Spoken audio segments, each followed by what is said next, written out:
Dans cette première séquence de géographie de la classe de 5e consacrée à la croissance démographique mondiale et à ses effets. L'occasion pour nous de tenter d'apporter une réponse satisfaisante à la question suivante: quelles sont les caractéristiques, mais aussi les conséquences de la croissance démographique à travers le monde? Parce que le programme de géographie de 5e nous invite à prendre en compte, à réfléchir sur la dimension du développement durable, eh bien, se pose la question de savoir si les ressources de la planète sont, et plus important encore, seront suffisantes pour nourrir la population de la planète, surtout si la population mondiale continue à augmenter. Or, comme le montre cette une d'un grand média, le 2 août 2023, c'est-à-dire au cœur de l'été,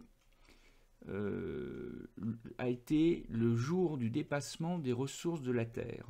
C'est-à-dire que le 2 août 2023, l'humanité avait consommé ce que la Terre est capable de nous fournir comme ressources dans tous les domaines en une année. Cela veut donc dire qu'à partir du 2 août et jusqu'au 31 décembre de l'année en cours, eh bien, la Terre, enfin plus exactement les humains qui vivent sur la Terre, vivent à crédit. C'est-à-dire qu'ils vivent sur des ressources stockées à l'avance, parce que la Terre n'est plus capable de fournir à l'humanité ce dont elle a besoin au rythme de sa consommation actuelle. Et la situation s'aggrave puisqu'en 1970, le jour du dépassement n'était que le 29 décembre, donc le monde vivait à crédit seulement sur les 2 derniers jours de l'année. C'était pas préoccupant. 10 ans plus tard, le jour du dépassement, c'était le 4 novembre. Donc là, ça veut dire que le monde vivait à crédit pendant pratiquement 2 mois. Et donc, la situation s'est aggravée puisqu'aujourd'hui, en fait, en 2023, il nous faudrait l'équivalent de 1,6 ou 1,7 planètes pour pouvoir satisfaire nos besoins de consommation courante. Or, nous n'avons qu'une seule et unique planète. Et ce problème de surconsommation des ressources de la planète n'est pas uniquement un problème pour les autres. C'est aussi un problème, certes, à l'échelle mondiale, mais aussi à l'échelle nationale.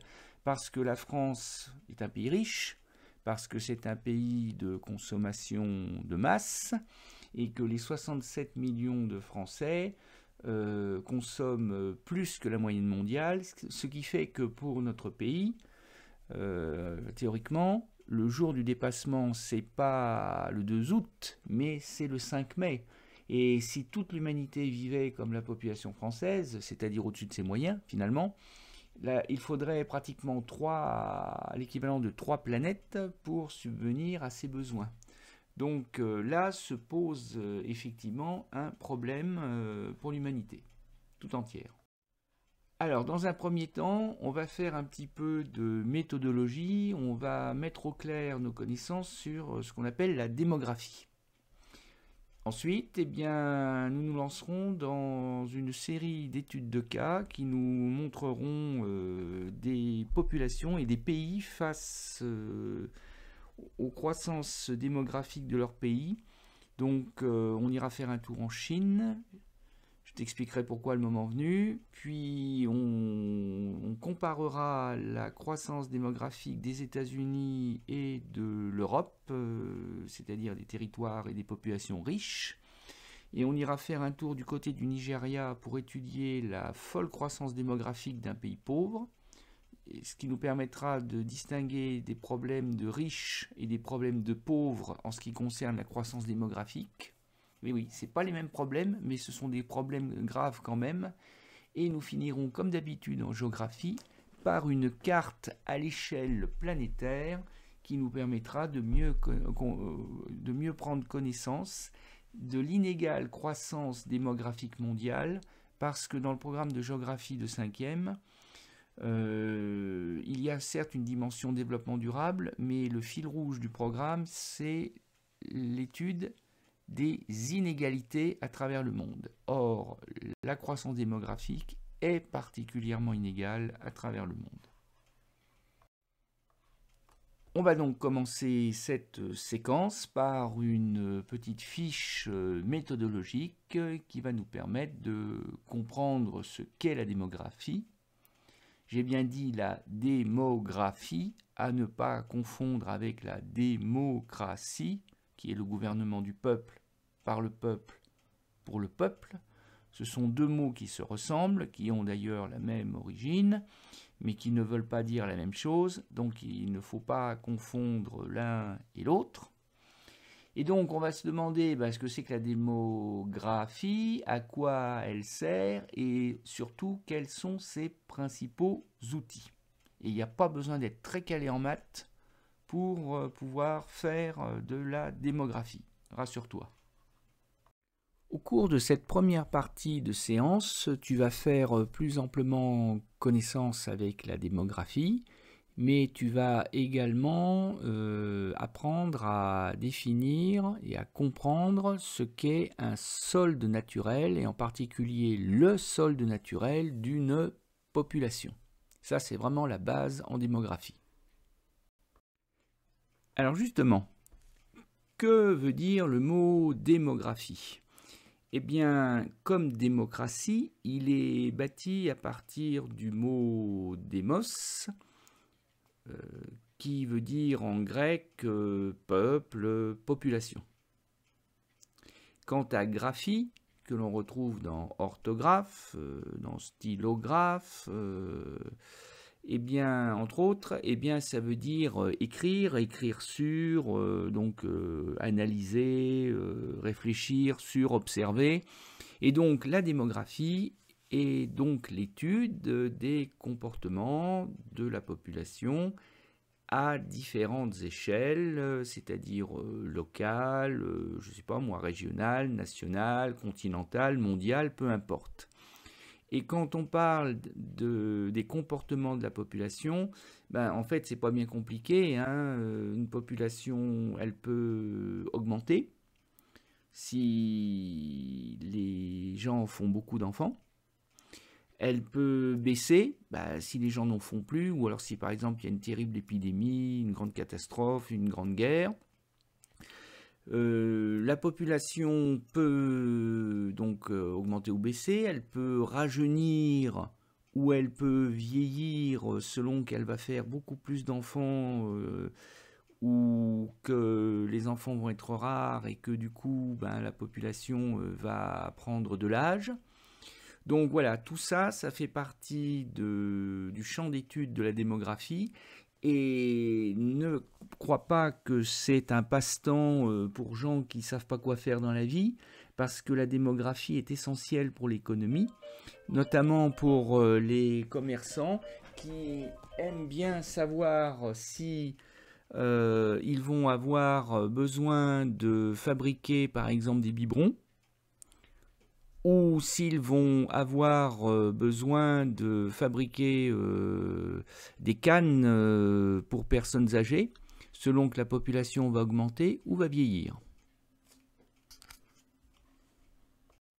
La démographie, c'est donc collecter des données statistiques et ensuite les reporter sur des graphiques, sur des courbes, des pyramides des âges. Voilà, c'est-à-dire que les démographes ont à leur disposition une grande variété d'outils statistiques qui leur permettent ensuite d'établir des scénarios plausibles pour l'avenir, pour savoir ce que va faire une population dans les 30 ans qui vont suivre, puisque 30 ans c'est une génération, et qu'au-delà d'une génération, ça devient compliqué de prédire l'avenir, hein, autant faire appel à Madame Irma et à sa boule de cristal dans ce cas-là. Tu as sous les yeux la croissance démographique de l'Inde de 1960 à 2030. Donc on est bien d'accord, jusqu'à 2015, au moment où a été imprimé ce graphique, on est dans le passé ou le présent. Après, ce qui est en liseré jaune marqué projection, et bien là on est dans le futur, futur proche, mais le futur quand même. Donc là c'est la fameuse part d'hypothèse qui se vérifiera ou pas, parce que les démographes peuvent se tromper, mais c'est quand même assez rare, il faut bien le reconnaître. Et donc, comme tu peux le voir, les démographes collectent des données sur des périodes qui peuvent être plus ou moins courtes, plus ou moins longues. Donc ici, on a la deuxième moitié du XXe siècle et le début du XXIe. Alors l'Inde, je ne l'ai pas pris au hasard, c'est parce qu'on a affaire au pays qui est devenu en avril 2023 le plus peuplé au monde, puisqu'il est passé carrément devant la Chine pour la première fois de son histoire. Donc on est un pays qui est en forte croissance démographique a priori. Et comme tu peux le voir, il y a deux courbes graphiques, une courbe en bleu, une courbe en rouge, et qui sont libellées pour 1000. Alors c'est ça qui est intéressant, c'est-à-dire pour 1000 habitants. C'est comme les pourcentages, mais il faut rajouter un 0. Commençons par la courbe en bleu. Eh bien, comme tu peux le voir, il s'agit du taux de natalité, c'est-à-dire le nombre des naissances.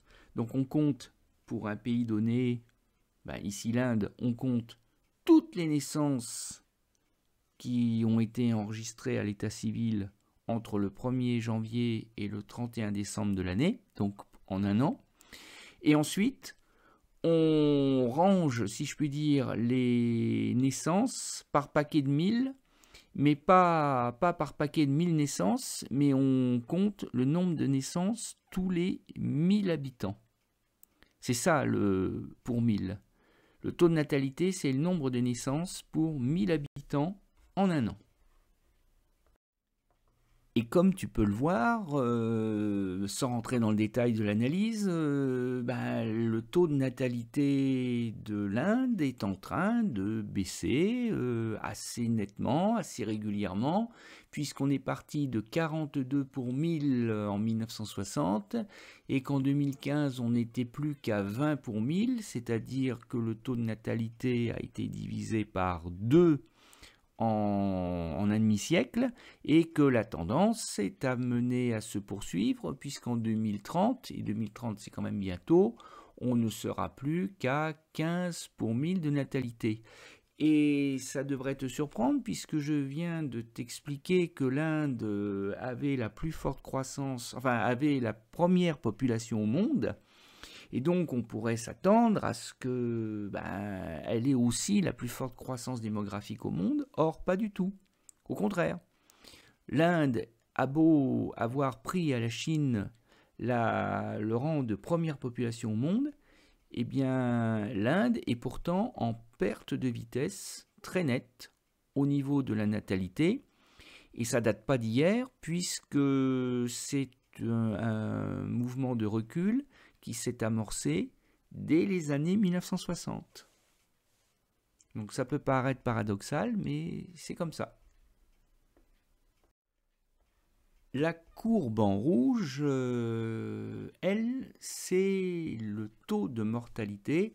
Donc c'est la même démarche, sauf qu'au lieu de compter les bébés qui naissent entre le 1er janvier et le 31 décembre, on compte le nombre de décès, c'est-à-dire le nombre des gens qui meurent.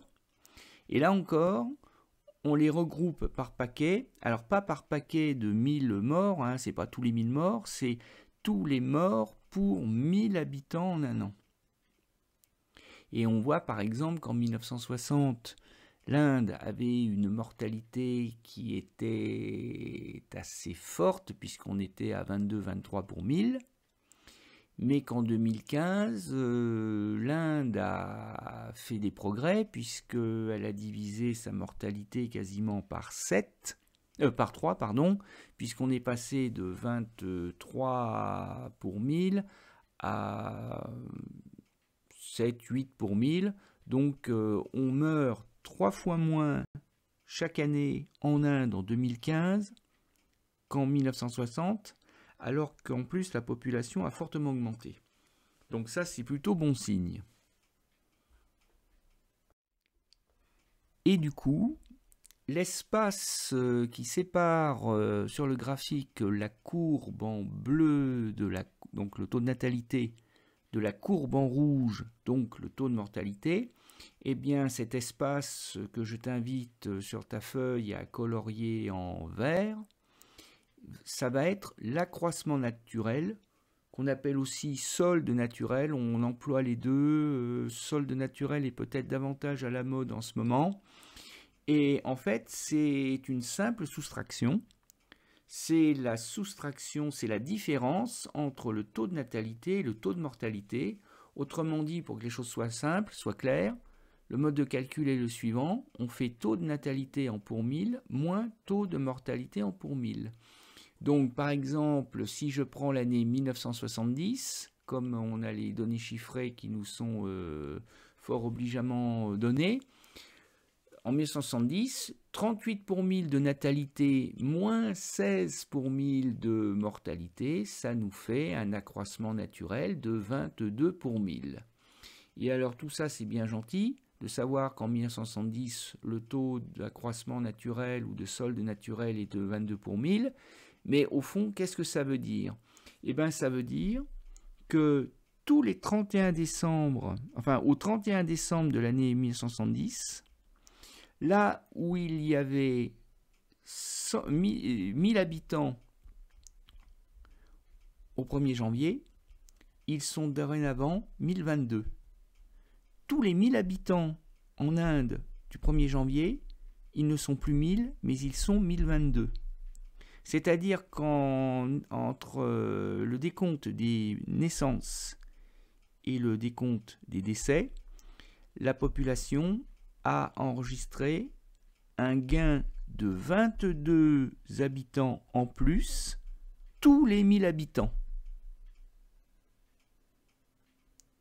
Et comme l'Inde avait à l'époque plusieurs centaines de millions d'habitants, eh bien, il faut donc multiplier ces 22 habitants pour 1000, donc il faut rajouter plusieurs zéros, donc ça fait des dizaines de millions d'habitants en plus à la fin de l'année.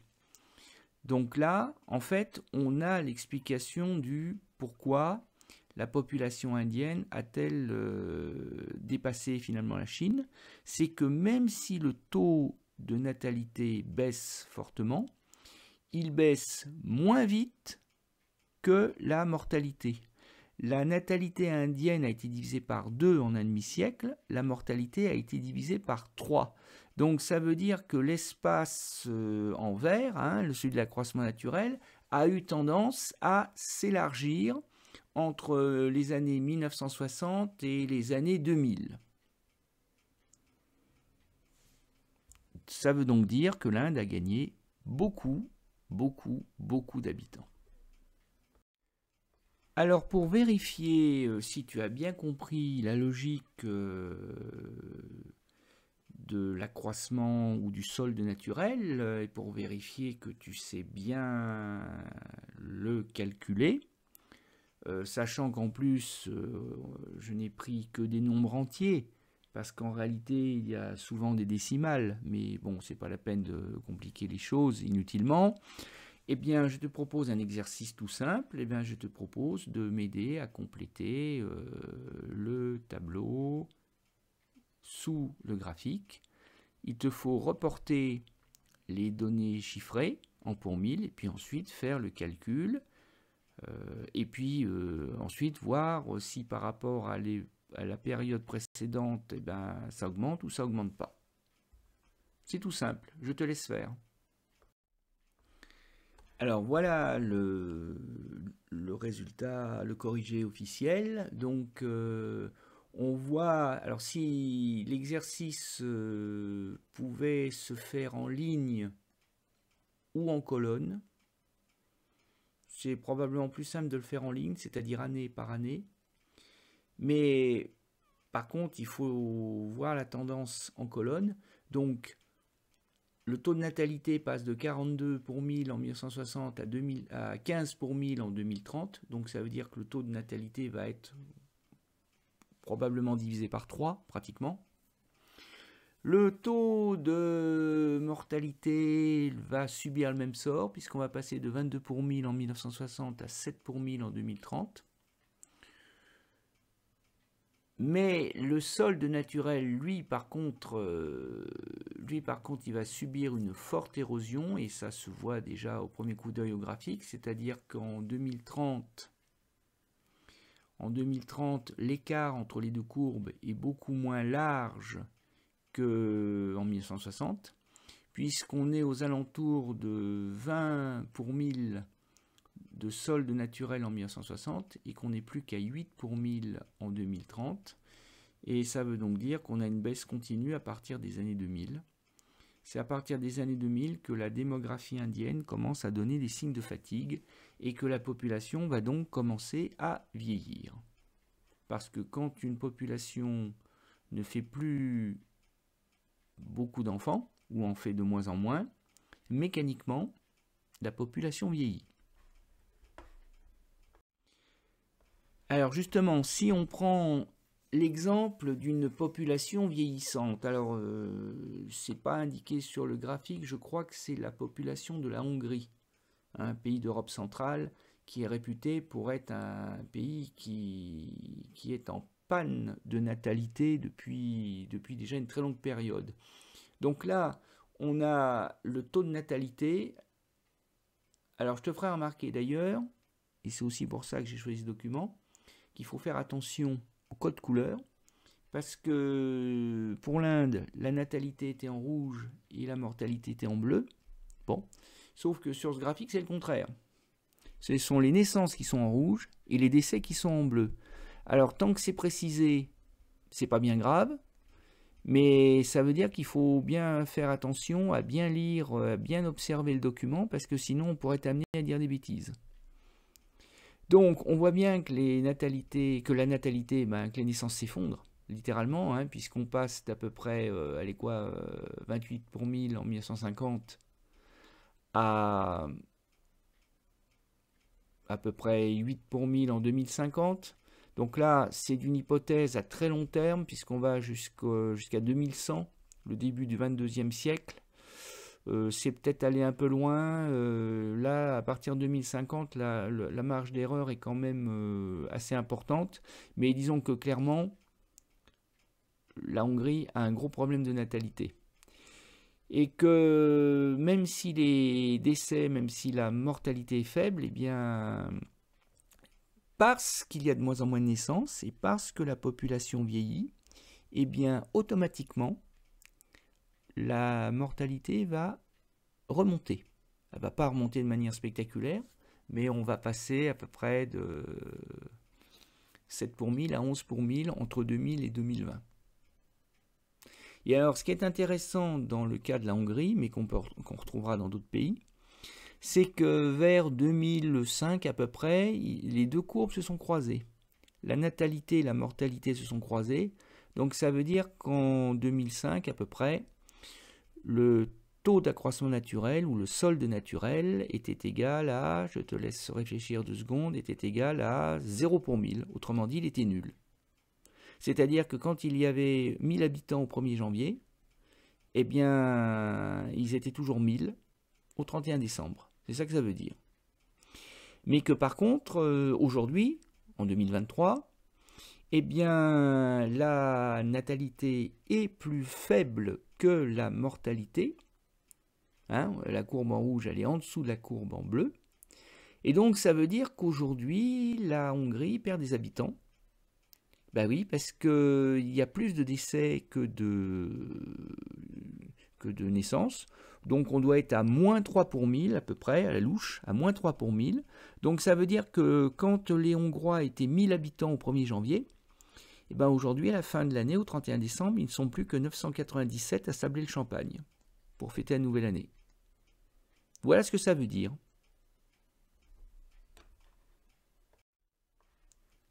Et donc ça veut dire que le solde naturel ou l'accroissement naturel peut être positif, c'est en général le cas, hein, parce que sauf en cas de crise majeure, mais alors vraiment spectaculaire, la natalité est supérieure à la mortalité, mais il peut arriver, et il arrive même de plus en plus régulièrement dans certains pays, que l'accroissement naturel devienne négatif. Et c'est probablement d'ailleurs pour ça qu'on en parle de plus en plus souvent de solde naturel plutôt que d'accroissement naturel, parce que le mot accroissement, en général, ça sous-entend du plus, quelque chose en plus. Or, quand l'accroissement naturel devient négatif, eh ben, en français, ce qu'on appellerait un oxymore, c'est-à-dire une contradiction, ben oui, parce que le plus devient du moins, puisqu'on perd des habitants.